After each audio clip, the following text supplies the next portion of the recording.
na nossa live de oração, orando por todos, orando por seus familiares, orando para que Deus nos dê graça, força para continuar essa batalha, para continuar essa peleja. Não é fácil, mas a graça de Deus está conosco e nós não estamos sós e não estamos órfãos. O Senhor, nosso Deus, é o nosso Pai e Ele há de nos ajudar. Meus amigos, a Bíblia nos diz que um certo dia, uma certa hora, em um momento, num abrir e fechar de olhos, ante ao som da última trombeta, Cristo surpreenderá os moradores da terra. Cristo surpreenderá. Haverá uma surpresa no mundo. Porque o mundo não espera Jesus, o mundo não espera Cristo, o mundo não espera o reino de Deus nem a sua justiça, o mundo não espera as verdades eternas. O mundo está iludido com suas cobiças, ganâncias, com seus delírios. O mundo será surpreendido. Mas a igreja do Deus vivo, a igreja verdadeira, poderosa, a eleita, a igreja que foi eleita antes da fundação do mundo, não será surpreendida, porque a igreja vai atender, vai entender e vai estar vigilante. Jesus nos exorta a vigiar. Meu amigo, se tem uma coisa difícil no exato momento, é as pessoas vigiarem. As pessoas não estão dando conta de vigiar, não estão tendo a capacidade de vigiarem. Muitos começam bem, mas no meio do caminho caem, destruídos pela falta de vigilância, achando que a vida espiritual é só um mês, é só um ano, é só 2 anos. Não, a vida nossa, a nossa vida é constante. E nós, meu amigo, o nosso tempo aqui, né, de vigiar é constante, é direto, não tem jeito. A nossa vida tem que ser vigiada por nós. O Senhor Jesus nos exorta no capítulo de Mateus, versículo 24. No capítulo 24, ele fala o tanto da importância de vigiar. Olha só o que ele diz. Mateus 24, 42. Vigiai, pois, porque não sabeis a que hora há de vir o vosso Senhor. Quem fala isso é Jesus. Jesus está dando indício de que muitos serão surpreendidos. E esses muitos que serão surpreendidos são crentes. São pessoas que têm Bíblia, são pessoas que têm igrejas, são pessoas que têm pastor, são pessoas que têm carteirinha de membros. Eles serão surpreendidos, ficarão a ver navio. Alguém diz, não, mas isso aí não existe, isso aí não existe, não vai acontecer isso. Como que não vai se o próprio Jesus falou? Se o próprio Jesus está dizendo que nós não sabemos o dia que ele há de vir, ou que hora que ele vai chegar, ou que momento ele vai chegar. Ele está dizendo que é para nós tomar cuidado, principalmente no nosso tempo, na nossa era, nesse momento que nós vivemos, que é um tempo difícil, que é um tempo onde temos muita distração, as redes sociais distraem, a televisão distrai, o esporte é um ídolo, o esporte é um Deus que tem distraído a vida de muitos crentes. Talvez você diga, não, o esporte não conseguiu naufragar minha vida espiritual, o esporte não conseguiu me afundar ainda, mas tem muitos crentes afundados no esporte. Tem muitos crentes afundados no esporte. É incrível o tanto de esporte que tem, o tanto de modalidade que existe, o tanto de coisas que existem esportivas. Tudo isso para prender a atenção do crente. Sabemos que quanto mais se aproxima a volta de Jesus, mais como é que eu posso falar? Mais o entretenimento aumenta. E por isso Jesus diz, vigiai. Por quê? Não sabeis a que hora há de vir o vosso Senhor. Versículo 44, ele fala a mesma coisa. Por isso estai vós apercebidos também, porque o Filho do Homem há de vir a hora em que não penseis. Meu amigo, se fosse em vão, se não precisasse, se não necessitasse, a vigilância, a prontidão, está percebido, está prestando atenção, está de antena ligada. Se não precisasse disso, o Senhor não nos teria exortado a tal. É preciso você ligar sua antena. É preciso você estar percebido. É preciso você estar constantemente de antena ligada. Aí você pergunta, mas por que muita gente está desviando? Por que muita gente está caindo? É por causa disso. É porque não presta atenção. É porque não tem a incumbência, não tem a perseverança de atender isso aí, meu amigo, esse mandamento de Jesus. Eu já classifico isso como um mandamento. Isso não é simplesmente um conselho, é um mandamento. Vigiai, estai apercebido. Eu estou preocupado. Eu estou preocupado porque repetidamente Jesus falou a mesma coisa. Mateus 25, versículo 13, ele diz, repete de novo o que ele já tinha dito.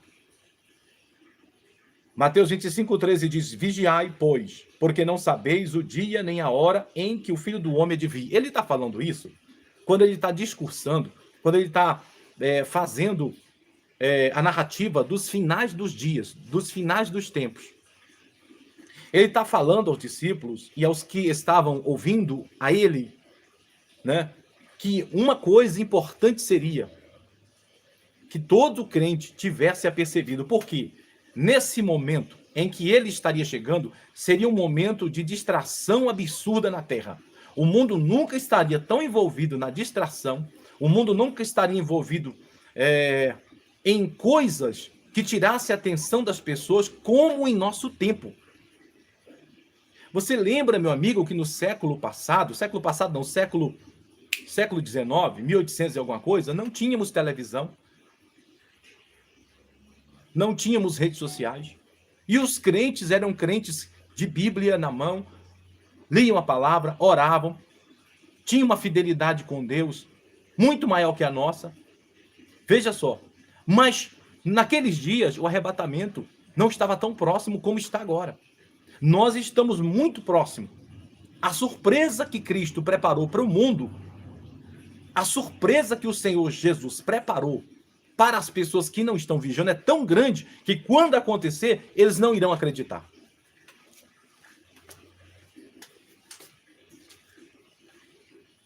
Tem um versículo na Bíblia que me chama muita atenção, Apocalipse capítulo 16, versículo 15. Eu fico pensando nesse verso. Eis que venho como ladrão. Quem fala isso é Jesus falando para João. Eis que venho como ladrão. Bem-aventurado aquele que vigia e guarda suas vestes, para que não ande nu e não se vejam as suas vergonhas. Que coisa tremenda. Não, mas não ficou só nas palavras. Não ficou só nas palavras de João, não. O apóstolo Paulo, escrevendo aos Tessalônicos, no capítulo 5, versículo de número 2, ele exorta a igreja de Tessalônica a vigiar. Mas ele faz uma indicativa e diz, o pessoal que está esperando Jesus no tempo do fim, eles têm que redobrar a vigilância. Tessalônica 5,2 diz, porque vós mesmos bem sabeis muito bem que o dia do Senhor virá como ladrão na noite. Eles insistem em dizer que o dia do Senhor virá como ladrão. É uma surpresa. Cristo surpreenderá. Olha, nos dias que Jesus esteve na terra, humanamente falando, ele estava na idade de 12 anos, no meio do templo, falando das coisas de Deus com os homens sábios daquela época. Uma grande surpresa aconteceu na terra e ninguém percebeu. Quem percebeu que o Filho de Deus, encarnado, na plenitude do Espírito, estava ali, no meio dos homens letrados, lá no templo, Jesus, da idade de 12 anos, falando acerca do reino de Deus e acerca das coisas dos céus com os homens que se diziam entendidos. Quem percebeu?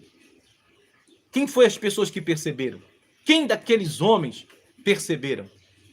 Veja o tanto que é difícil perceber a obra que Deus está fazendo em nossos dias.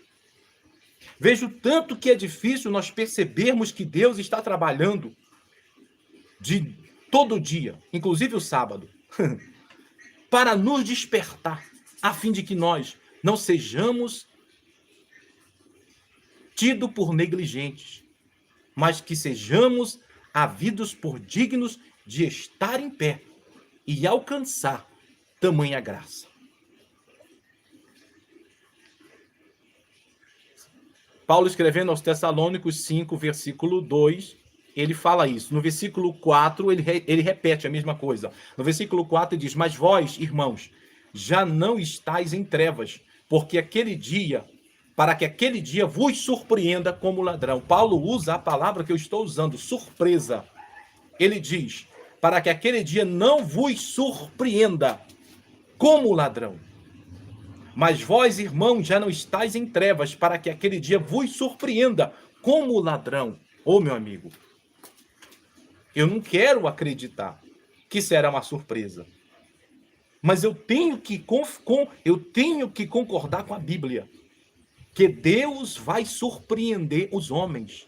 Você acha que Deus, na sua santidade, na sua, na sua integridade, o zelo que ele tem pelo seu nome, você acha que o Senhor nosso Deus vai deixar essa bagunça que tá, esses crentes que estão aí defamando, esses crentes que estão aí deturpando esses crentes numa tribulação tão grande que eles não têm noção, para eles tomar vergonha na cara. Para eles tomar vergonha na cara e saber que com o nome de Deus não se brinca, com a palavra de Deus. Com a palavra de Deus não se brinca. Deus não se deixa escarnecer. E um dos mandamentos na Bíblia diz: não tomarás o seu santo nome em vão. E é o que mais a crentaiada, sem vergonha, está fazendo. As pessoas não têm moderação. Tem gente aí que faz tudo o que não é para fazer. Entra em live, revela, montar um escarcéu. Mas se prepare. Se prepare. Haverá uma surpresa sim. Ou eu estou lendo errado na Bíblia, ou não está na sua Bíblia. 1 Tessalônica, capítulo 5, versículo de número 4. Não está essa palavra surpreenda. Mas vós, irmãos, já não estáis em trevas. Você não está em trevas. Você, mulher de Deus, você saiu do mundo. Você deixou a maquiagem, você deixou a roupa curta, a calça comprida, o salto alto. Você deixou a cerveja, o bar, a dança, o boteco, os bailes, a boate, para servir um Deus santo, para honrar um Deus santo. Porque no dado momento e no devido momento certo, na ocasião certa, no instante exato, Deus também vai te honrar. Você abandonou a depilação, você abandonou a tinta no cabelo, você, homem, abandonou as roupas imundas, abandonou o mundo do esporte, abandonou o Deus do esporte, o futebol, abandonou, entendeu? A piscina, o igarapé, a praia de nudismo, você abandonou, porque continua lá, essas coisas continuam lá, mas você abandonou, você não pratica isso. Você está investindo a sua vida em oração, você está investindo a sua vida no mundo espiritual, cuidando da sua casa, da sua família, zelando do seu nome, zelando do nome de Jesus, zelando da palavra de Deus, para dar um bom testemunho. Para quê? Para quê? Para que quando chegue na hora o Senhor te honre e você não vai ficar. Você não vai ficar como a maioria do povo está, displicente, negligente, relaxado. Você vai estar em vigilância. Por isso que nós estamos aqui, falando para você continuar vigiando. Pastor, mas eu já ouvi outro dia o irmão falar que tinha que vigiar e você está falando de novo, sim, vigia. Vigia com a sua vida. Você só tem uma vida. A alma que você tem, que Deus gerou em você, ela é eterna. E o diabo não está brincando de ser demônio, ele quer o troféu dele, do diabo, é a sua alma, é a minha alma. Você vai dar para ele de bandeja? Não acredito. O apóstolo Paulo exorta aos crentes que estariam esperando Jesus no tempo do fim, que esses crentes não seriam das trevas, não estariam dormindo. As trevas vão ser tão intensas que no Mateus capítulo 25, Jesus descreve que o reino dos céus é como que se as noivas estivessem esperando Cristo, o noivo. Mas as trevas estavam tão intensas que deu sono. Sono pairou sobre a igreja. E a igreja dormiu. Dormiu observando o entretenimento da terra, olhando o entretenimento da terra. A igreja dormiu, prestando atenção nas coisas do mundo, não conseguiu detectar os sinais que o Senhor dara nos céus e na terra, e a igreja ficou desapercebida, displicente, relaxada. Mas graças a Deus que ainda que displicente, relaxada e desapercebida, alguns conseguiram sobreviver e oraram, clamaram, buscaram a Deus, encheram as suas lamparinas e tinha azeite em suas lamparinas e puderam entrar no reino de Deus pela porta. Mas as outras não conseguiram. Eu vim dizer para você que uma das coisas que está sendo muito difícil para nós é vigiar. Vigiar em tudo e por tudo. Está sendo muito difícil vigiar, meus amigos. E uma das coisas que você deve fazer e que eu devo fazer agora é vigiar com a nossa vida espiritual, não deixar ela esfriar. Eu sempre bato na mesma tecla e digo para você que a sua casa é um pedacinho do céu. Procure na sua casa um quarto, procure um lugarzinho e faça desse lugar um lugar de oração. Faça um lugar santificado. Eu sempre estou batendo na mesma tecla dizendo que você tem que vigiar e não deixar a sua vida espiritual morrer. Não deixe ela morrer. A maior vigilância que nós temos que ter agora é com a nossa vida espiritual. Temos que falar, repetir, voltar novamente a falar essas coisas, porque a gente fala, irmão, e o povo está morrendo. O povo está morrendo espiritual.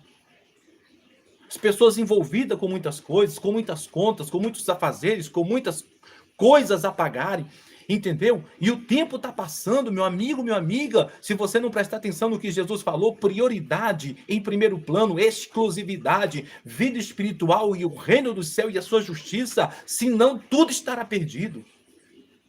É exatamente o que Paulo nos exorta dizendo: olha, porque vós mesmos bem sabeis que o dia do Senhor virá como ladrão na noite.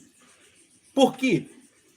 Na noite, meu amigo, nós estamos vivendo dias que são trevas, estamos vivendo verdadeiras noites. Você está vendo o sol aí iluminando a terra, mas espiritualmente é noite, é trevas. Aonde você vai, aonde você anda, a rua que você sai, você consegue facilmente detectar que o povo está em trevas, o povo está nas trevas, na escuridão. Não existe a luz de Deus no coração dos homens, eles estão totalmente em trevas, de dia, de noite, de madrugada. Toda hora que você sai na rua, você vê os homens em trevas.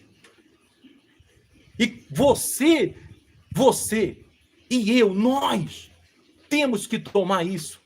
Temos que ter noção disso, que nós somos a luz. A surpresa vai acontecer.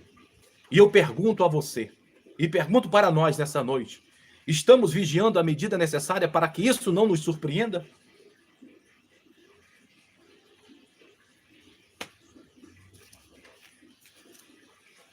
O apóstolo Pedro, na primeira epístola que ele escreve, a Epístola Universal, no capítulo 2 Pedro,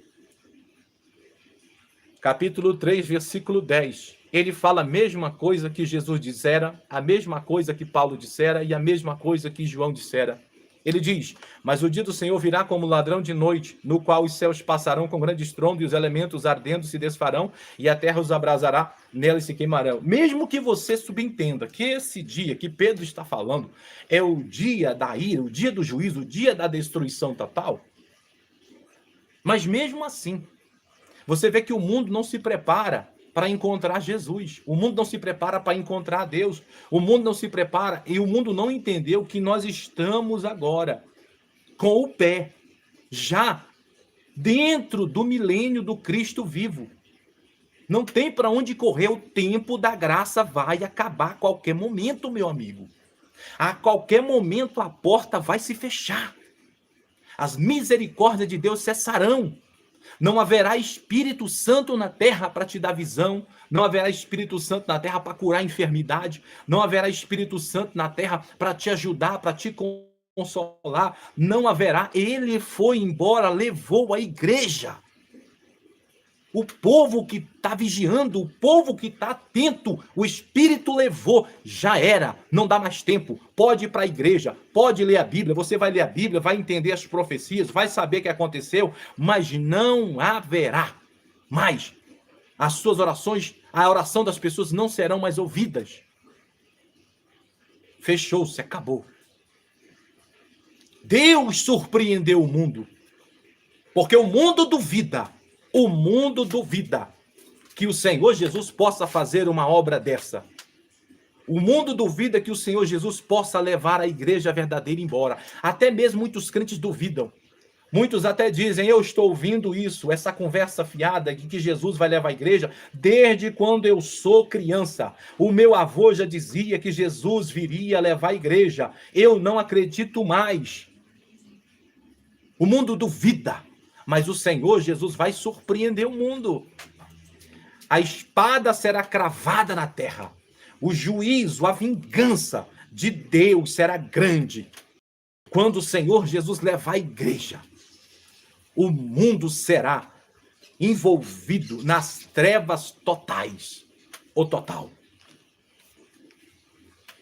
É o fim, meu amigo. Jesus disse, e este evangelho do reino, Mateus 24, será pregado em todo o mundo, a testemunho a todas as gentes, a testemunho a todas as nações, testemunho a todos os povos, testemunho a todas as etnias, línguas, idiomas, dialetos. Esse evangelho será pregado. Eles serão indesculpáveis. Não haverá desculpa para eles. Não tem como eles se pedirem desculpa, porque o evangelho está em todos os idiomas, praticamente, em todos os dialetos. Está aí, mas os homens não querem. Os homens não querem. Assim como Jesus veio para o que eram os seus, Evangelho de João, capítulo 1, versículo 12, e os seus não receberam, assim está o mundo, recusando a grande vitória, recusando de entrar na vida eterna por todo sempre. O mundo está rejeitando. Por isso o Senhor vai surpreender o mundo, levando o seu povo eleito, levando a sua igreja santa. Alguém pode dizer, pastor, mas vai acontecer muita coisa, vai. Vai acontecer muita coisa daqui para frente que eu não sei o que é que vai acontecer, mas vai acontecer, está acontecendo. Não sei o que vai acontecer, não sei. De todo jeito, não sei. Mas uma coisa é certa, o Senhor Jesus vai levar a sua igreja. Enoque foi transladado, Elias foi levado, Moisés desapareceu. O Senhor já deu prova que pode levar, e pode arrebatar, e pode transformar o seu corpo mortal, o seu corpo carnal, em um corpo imortal, em um corpo de glória. Ele já provou isso. E ele vai fazer isso. Mas ele nos exorta que temos que vigiar. E eu quero dizer duas coisas fundamentais nessa live, que eu estou terminando já. Você, pelo amor de Deus, já peça assim, vigia com a sua vida espiritual. Não morra espiritualmente. Não deixe a chama da oração acabar na sua vida. Esse dia, o irmão Josué, o diácono Josué, falou uma coisa interessante lá na igreja, no altar da igreja, no culto de domingo. Ele ouviu um relato de um irmão. Esse irmão era da doutrina. Esse irmão usava roupa composta. Esse irmão lia a Bíblia, tinha embasamento teológico, mas esse irmão não tinha vida de oração. Esse irmão tinha tudo isso, mas não tinha vida de oração. E ele não conseguiu ficar de pé, ele caiu, ele desviou. Porque o que mantém o crente em pé é vida de oração. Às vezes você diz assim, pastor, mas eu tenho que orar muito? Não sei, você tem que orar o necessário para você continuar de pé. Você tem que orar o necessário para você continuar lutando, vencendo, pelejando, porque a vida é problema aqui na terra, meu amigo, é problema. Você tem problema financeiro, você tem problema de saúde, você tem problema familiar, você tem problema conjugal, você tem problema no trabalho. A vida aqui na terra é problema. Jesus disse, no mundo tereis aflições, mas tem de bom ânimo. Eu venci. E vocês também vão vencer. Jesus sempre coloca a igreja para cima. Jesus sempre anima a igreja, vocês vão vencer. Ele não disse, vocês vão ser derrotados. Não, ele disse, vocês vão vencer. Jesus dizendo aos discípulos, olha, se vocês crerem em mim, vocês vão fazer obras maiores do que as que eu faço. Jesus sempre coloca a igreja para cima, ele está dizendo, se vocês acham que eu fiz coisas grandes, vocês acham que eu fiz coisas extraordinárias, vocês vão fazer maiores. Vocês vão fazer coisas maiores do que eu fiz. Jesus está sempre dizendo, vocês conseguem. É o que eu digo para você. Você consegue, eu consigo, nós conseguiremos vigiar, nós conseguiremos não deixar a nossa vida espiritual morrer nesse mundo de treva que nós estamos vivendo hoje. Aonde você vai, meu amigo? Sai na rua para você ver. Sai na rua para você ver o comportamento do povo, o comportamento da juventude, para você ver o comportamento dos adolescentes. Anda num coletivo, anda dentro do ônibus para você ver a bagunça que tá. Anda, meu amigo, liga o aparelho de televisão ou passa na frente da televisão, não vou dizer para você ligar porque não convém, mas olha o que passa na televisão, olha o que passa nas redes sociais, me diga se isso não é trevas.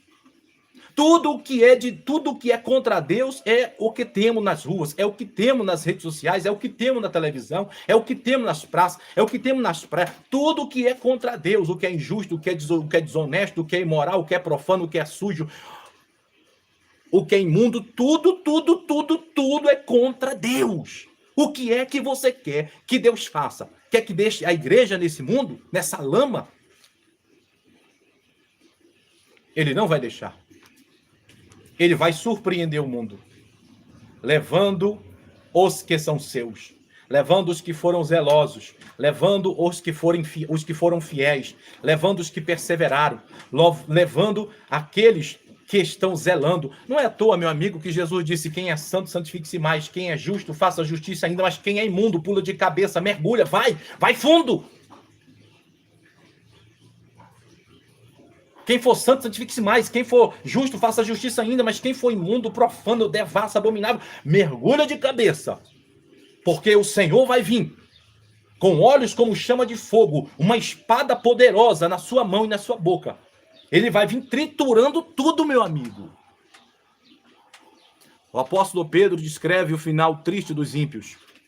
Nessa mesma carta que eu estou lendo para vocês, 2 Pedro, capítulo 3, versículo de número 11, ele diz: havendo, pois, de perecer. Não, versículo número 10, é o que eu estava lendo. Mas o dia do Senhor virá como ladrão de noite, no qual os céus passarão com estrondo, e os elementos ardendo se desfarão, e a terra e as obras que nela há se queimarão. Pedro está dizendo: se os elementos ardendo se desfarão, e as obras que na terra existem se desfarão, onde estará o homem ímpio diante do fogo abrasador? Podemos dividir esse versículo em duas partes, mas o dia do Senhor virá como ladrão de noite para a igreja e para o mundo. Deus surpreende o mundo tirando a igreja. Logo em seguida, Deus surpreende o mundo destruindo o mundo. Não é à toa que Mateus 5,5 diz que os mansos herdarão a terra.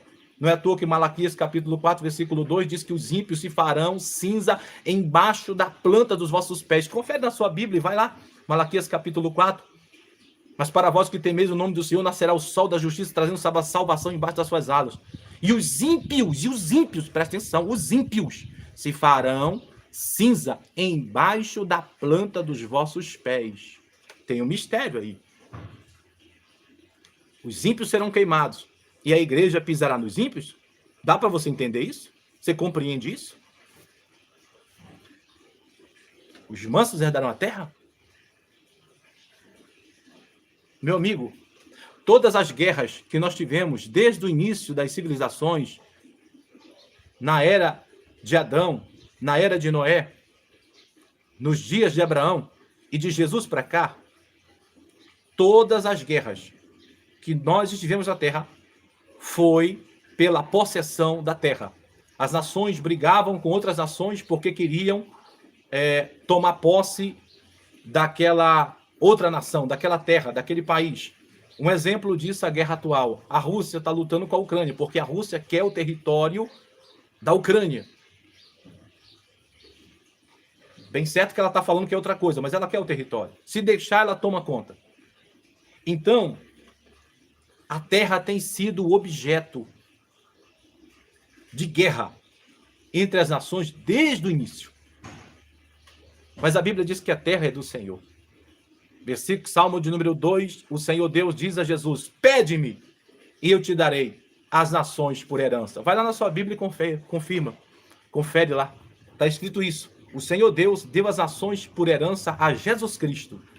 E, consequentemente, nós também temos parte nisso, porque nós somos cordeiro das bênçãos de Deus em Jesus Cristo. Ou seja, nós não tínhamos direito, mas Jesus nos pegou e disse: Senhor, Pai, aqui está meu irmão, divide a minha herança com ele. Foi isso que Jesus fez. Meu amigo, se prepare, Jesus está vindo. De tudo que eu falei aqui, 30 minutos de live, não posso ir mais além. Duas coisas eu quero deixar para vocês. A primeira, vigie com a sua vida espiritual, não deixe ela morrer. A segunda, vigie a sua perseverança espiritual. Porque orar é uma coisa, perseverar, temos que perseverar em todos os aspectos da nossa vida. Na santidade, entendeu? Na justiça, no temor, no tremor. Nós temos que perseverar em todos os aspectos da nossa vida, irmão. Está chegando a hora. Deus vai surpreender a igreja. Deus abençoe a todos. Aguardo vocês às 10 da noite, 22 horas, hoje. Vamos orar para Deus confirmar as vitórias da nossa vida. Muito obrigado pela atenção de vocês e até mais. Fiquem com Deus. Deus abençoe a todos.